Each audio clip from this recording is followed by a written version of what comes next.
Hello there, my name is Joel Wright from Devon Dice, bringing you a review video. This review video is of the board game Traintopia from Board and Dice.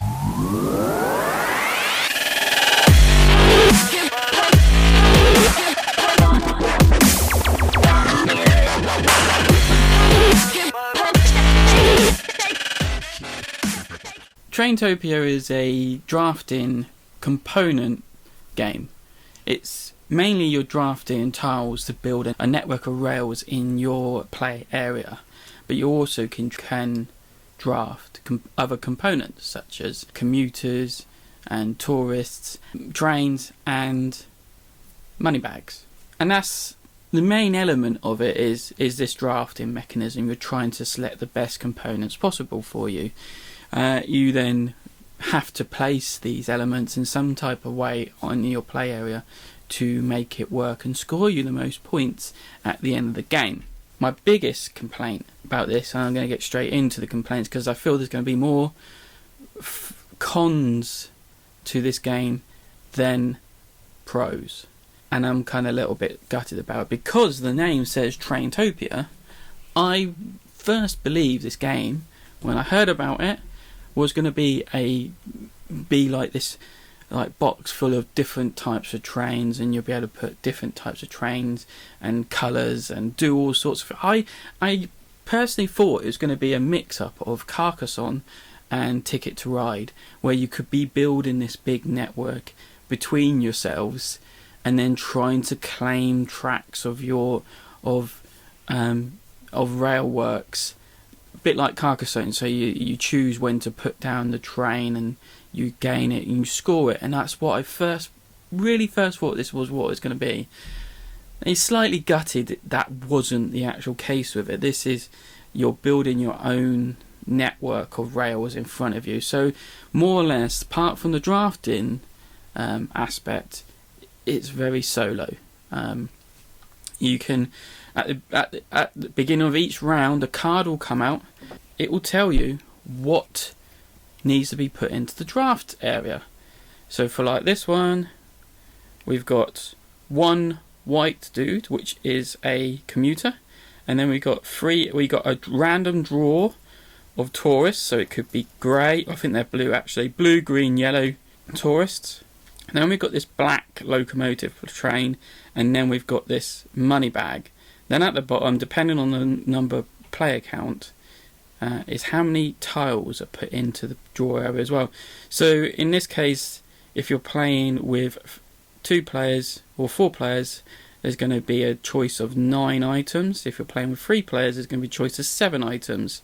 I kind of like this. I kind of like the idea of the choice of what you're going to have to draft, and this kind of governs when components are put into the draft idea, and I like that. Really did like that. The one thing I didn't like about it, now there's only a certain number of these cards, I think 9 plus the last round card. You can notice there's no cards at the bottom. The last round is just someone gets to select one of these special items, except for the train isn't special and the money bag isn't special, but the top 2 are special. In a free play game, you play all 9 cards. Okay, so all the components will have a chance to come out.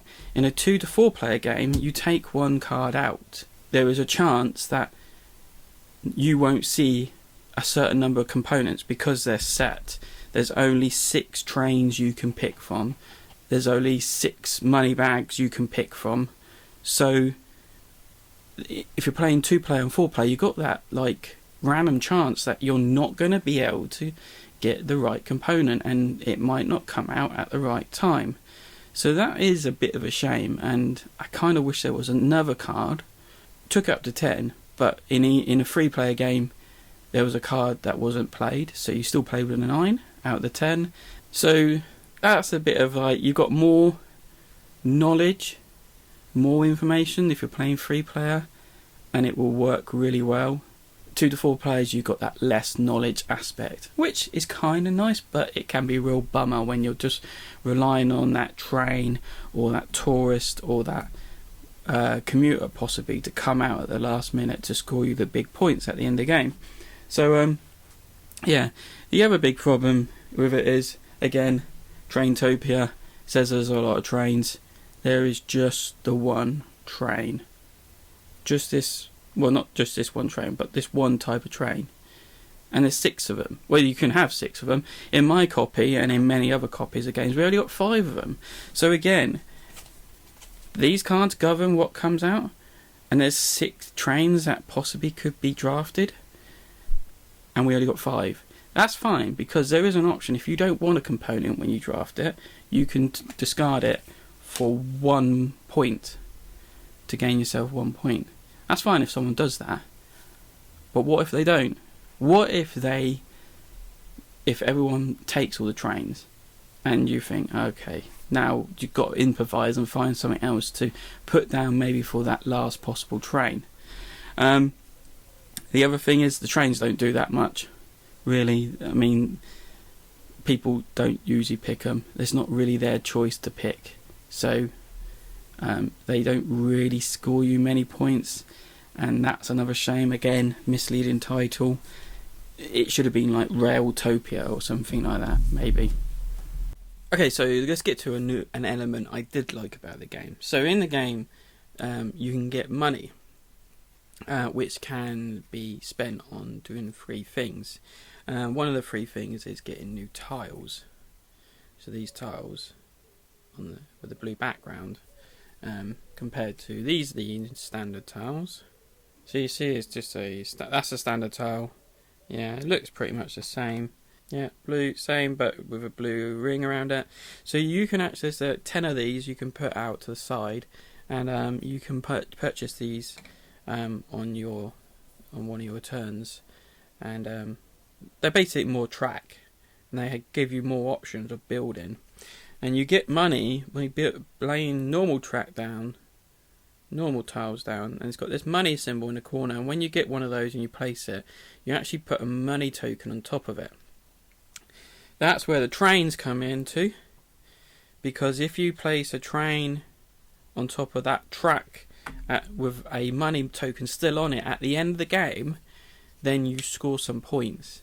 The points ain't that much, so it's kind of that way up of, do I keep that money there with that train there, or do I spend it to reap the benefits of spending money? So getting new tiles.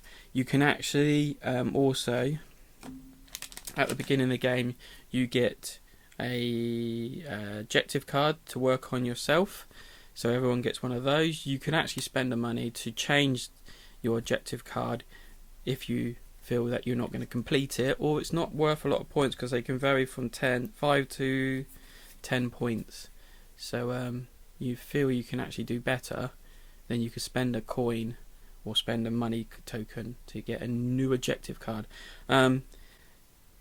which is great in that aspect. That's quite a nice toss up, but because like the train, you've got to get a train first on the track. It doesn't have to be a completed track, it just needs to be on the track, and it's got to go past the money, and you earn a certain amount of points depending on how many bags or how many money tokens it passes.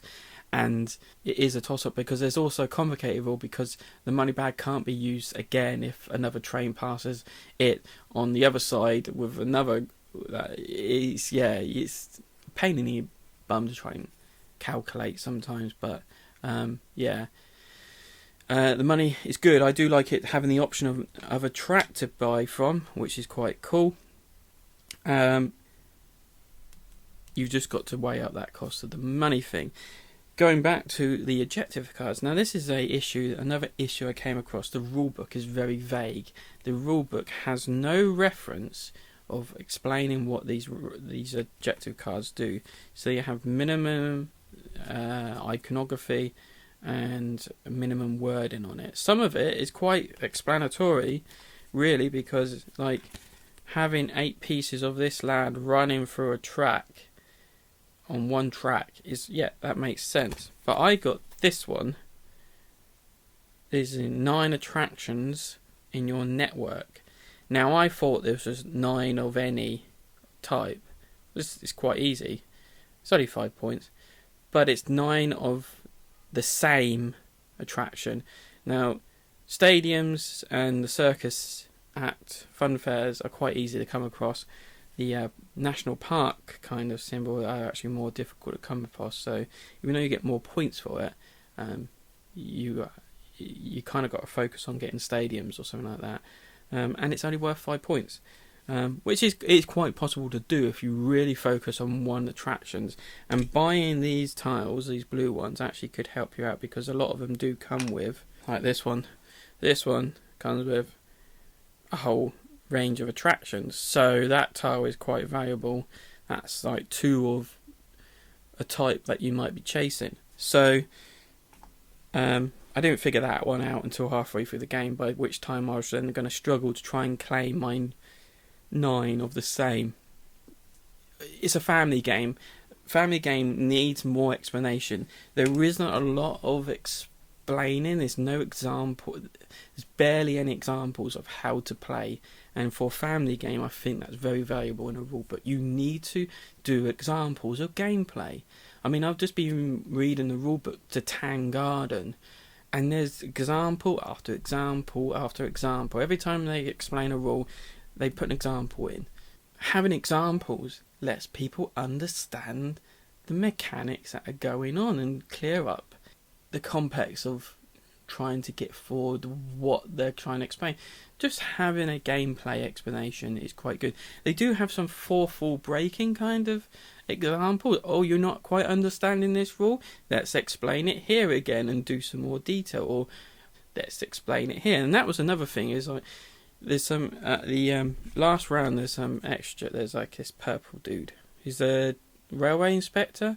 He's basically another commuter, one of those random drag balls, and it's like, well, he can be any colour you want and just place him and score the points again. It's just like, well, can I place it and have the same and choose the same colour already there? It doesn't actually say that under his section, but if you look further back in the book and read the rules in depth, it actually explains that. As another thing you can do with money is you can change the colour of a commuter you might have picked up, and you can then pick the same colour on the board, because you can't have the same colour on the track of commuters. So there's 3 commuters, you can only have 1 of each colour. Now if you have to draw 1 commuter and you thought, actually I could score this again if I pay a token, money token, and put it down on the track, I can score that track again. That gets me another 5 points. So it can be done like that, and it wasn't explained at the back, and it needs to be explained more detail about what these. It's a one-off thing. This is only happens at the end, so his explanation needs to be at the end. I know that's not focusing, sorry, but the Gistai, so one-off component, get it at the end. It needs to be at the end when you're explaining what the last card does. And again, I just think it's just a failing in like how to write a rule book. There is so many people out there that actually do rule book writing professionally, and I don't think Board and Dice, when they're translating this into English, they're not using the right people, and I think it's a shame. I think it needs to be, and it needs to be blind tested. Give it, and it might be done all right, but when you then transfer it over into another language, it needs to be blind tested by those people that are developing the language, the rule book in that language. And yeah, I just think it's a shame, really. That brings me on to another point. It says 30 minutes on the box. Can't see it out here, but it says 30 minutes, so it's 2 to 4 players, 30 minutes, and 12 years upwards.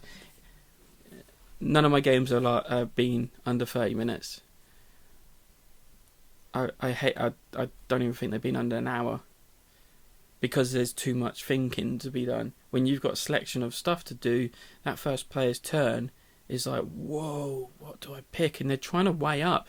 And it's a tile laying game, and if you've got 4 or 5 tiles in front of you, you're going to be looking at, like, right, which one's going to work in my network? Because there is a couple of rules, not many rules of what you cannot do, how to lay your tiles, but you're going to be looking at, okay, so if I do that, and that it takes time. It's not instant straight away, unless they actually know what tile they. And there has been a couple of cases where I've sat there, it's like, right, I need this tile, and I'm waiting for that tile to come up. But if you don't, and you're just kind of like looking at it, it's like, so none of my games will be under 30 minutes, and that's been a big problem as well. I played 3-player with my wife and daughter, and by the end of it, towards the end, we were done. There was no excitement in the game. I think it's because you're just building this solitary board in front of you. That I just like. I wish it was central. I wish it was kind of more competitive, but it's a solo multiplayer game. Because you're that first drafting is the only kind of interaction you're having, and that's it. There's nothing else going on as part of it. You're just creating your own network in front of you, and it's a shame. I do wish it was more of a Carcassonne experience of, okay, right, I'm going to place this down, and then I'm going to place my train on here and claim this track, and if I place this carriage on with my train, then it scores me extra points. That's how it could have been done, but it's, again, I don't know, I'm a little bit bored with these solo multiplayer games. I wish there was more games that tried to focus to bringing the board in front of you and having more interaction with the people around the table. So it doesn't do under 30 minutes unless you just speed play, but it doesn't do under 30 minutes. So it's another kind of misleading rule on it. If they put 45 minutes, maybe at 2-player, might have worked, but it doesn't on that kind of thing. And 2-player, you're still playing with many stuff, and your boards get quite big and quite expansive, and it's quite nice like that, but it rolls on too much. So that's a shame. So what can I finish off with? So in the end, this game doesn't really sell it to us. I mean, I've only played with my family because it's lockdown. Could have played it online on Topia. Tabletopia. Traintopia, Tabletopia. But I haven't. I've just played it with my family, and we basically, like, once we'd done our playthroughs, we were just like, done. That's it. Let's play something that's a bit more exciting. And I kind of feel there's an expansion out there that's going to, like, maybe bring this up to its next level and maybe bring in the excitement. And I kind of hope that they have got an expansion in it, because I wanted this game to work, and it quite didn't work in that kind of way. So Board and Dice, if you do bring in an expansion, I'd be really interested in if you do bring more interaction into it. It'd be really nice, but it shouldn't need expansion. It should have been a table ready game, and it's just not quite there. So I think it's a shame. So there's only a few likes for me. I mean, I liked draft setup. Drafting is just standard, but I like the draft setup with drawing cards and it telling you what components need to be in the draft play area. I like that. I like what you could do with money. I like some of the scoring aspects in it. I didn't like the train scoring. I think that could have been done a lot better. But the scoring aspects of trying to get through different trains, the money bags are amazing because they double tracks that are completed, and if you get a nice big track, complete it and put a money bag on it, that's a double win for you. I mean, that's like, it should have been money bag Topia. But is it money bag or mail bags? Sorry, let me just collect that. Mail bags. Sorry, mail bags are these funky little tokens like that. Yeah. So they actually double your route, and that's really strong. If you can complete that route and put a money bag on mail bag on it, you're gonna be up for a winner because you're doubling that track. So it should have been mailbag Topia. So 2 likes, so I like that, and some aspects. The artwork is a bit bland. Kind of like the front cover. It's a bit Disney-esque, but then the rest of it is a bit bland. That's bland. Okay, it's just focusing on points and what you got to do. But the tracks are bland. Nothing else is happening inside there. Just, it's kind of like a lot of copy and paste going on. Wooden components are quite nice, except for not enough trains. Tokens are not bad. I mean, these are about the same thickness as Carcassonne. Nice big bag. That's a bonus. I can get my hand in this bag and randomly pull out what needs to be in the game. Rulebook needs work, needs more information, needs more work, needs more explanation, needs more referencing. Just the back page, again, why use this as credits? Credits should be in the front page, or the second to last page on that one. This should be quick play, how to play, an explanation of what objective cards need to be. That would have been great. That probably would have improved it more. And quick explanation what these things do, so people could just pick up the rule book and say, oh yeah, oh that does that, okay, right, I'm good. But no, there's nothing like that, so shame. So there's more faults than positives about this game. It's a shame, and I think an expansion would probably improve it if they really work on some good elements. Maybe just a whole box of different trains that do different things, I don't know. So yes, that's it. Sorry if this is probably not what you wanted to hear of a review video, but it's my personal thoughts is I'm not really into it.